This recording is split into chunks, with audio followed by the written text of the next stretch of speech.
Prendre des décisions n'est pas simplement une compétence. C'est un art dont l'impact se reflète dans tous les aspects de votre vie, de votre réussite et de votre bonheur. Les décisions, qu'elles soient petites ou grandes, sont des moments décisifs qui sculptent nos parcours de manière imprévisible. Grâce à elles, vous choisissez quelle carrière vous construirez, quelles relations vous cultiverez et quelles expériences vous vivrez. Malgré leur importance, prendre des décisions demeure un défi constant. Nous ressentons souvent la peur de l'incertitude, de faire des erreurs ou de ne pas savoir si nous avons pris la bonne option. Ici, nous sommes là pour vous présenter 5 façons efficaces de maîtriser cet art complexe qu'est la prise de décision. Premièrement, comprenez que la prise de décision est une compétence que vous pouvez développer. Comprendre que la prise de décision est une compétence à développer est la clé fondamentale et la première étape la plus importante. La prise de décision ne relève pas de la chance ou d'un talent inné.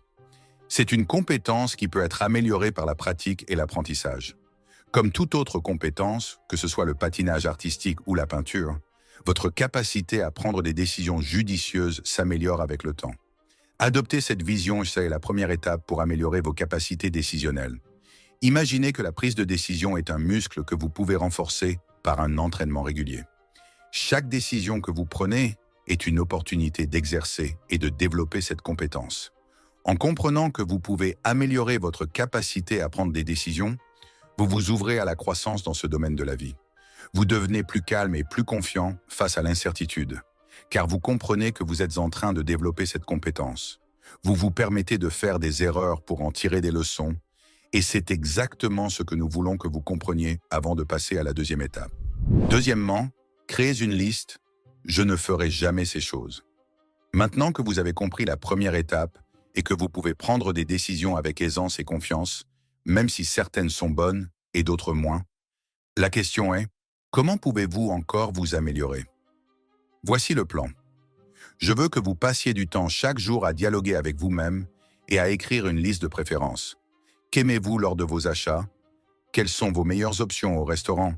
Et qu'est-ce qui vous a procuré du confort? Était-ce de s'asseoir dans un café ou de se promener sur la plage?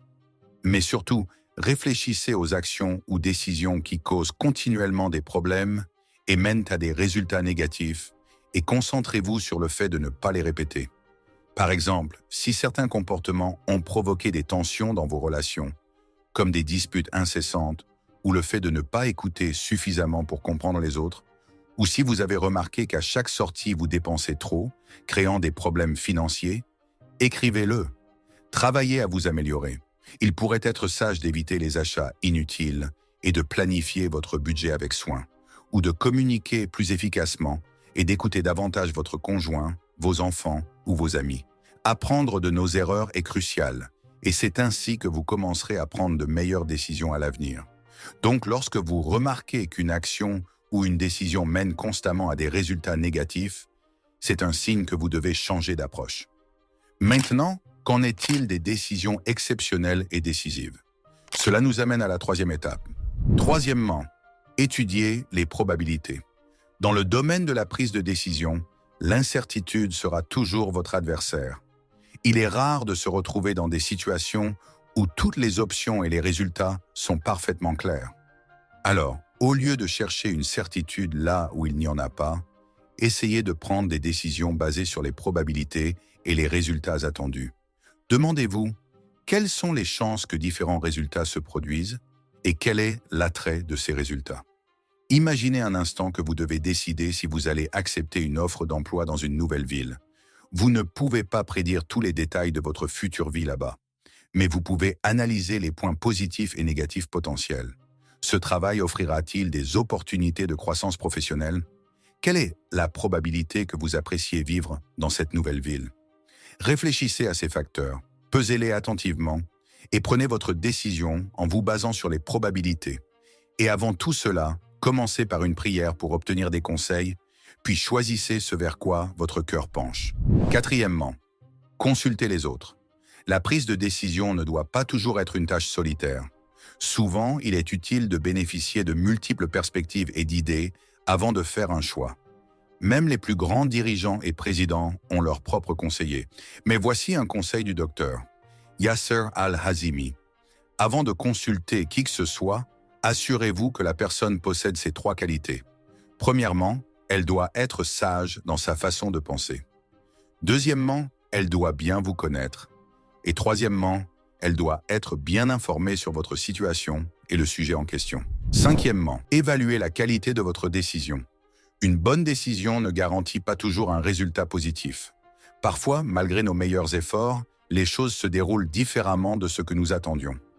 Nous avons tous vécu des situations où nous avons pris des décisions éclairées, mais des facteurs externes ont conduit à des résultats indésirables. Dans ces moments, il est facile de se sentir frustré ou même de douter de la qualité de notre prise de décision. Mais ne perdez pas foi en vous-même ou en Dieu. Au lieu de vous concentrer uniquement sur le résultat, réfléchissez au processus de prise de décision lui-même.